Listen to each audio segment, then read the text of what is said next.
अस्सलाम वालेकुम अली भाई। ये आपका पेयर, ये थोड़ी देर के बाद मैं इसको बस ये डब्बा वगैरह मैंने रख लिया अपने पास, तो इसको मैं अभी कार्गो कराने लगा हूँ आपको। ये आप देख लें। वैसे मैं एहतियातन में दो डब्बे के दो खाने बना रहा हूँ कि अगर हो सकता है कोई कार्गो में और तीतर जा रहा हो, आवाज़ पे ये माता को मारना ना शुरू कर दे। वैसे लड़ते नहीं है, लेकिन बाज़ दफ़ा डब्बे में अगर बंद हूँ तो एहतियातन में ये कर रहा हूँ। तो बाकी ये देख लें भाई, आप बिल्कुल एक्टिव हैं।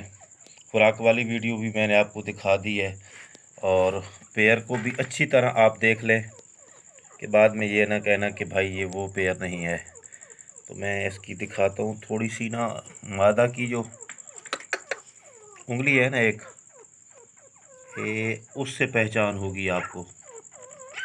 ये थोड़ी सी साइड पे देख ले, ये इसकी निशानी है। बाकी ये तीतर है जी।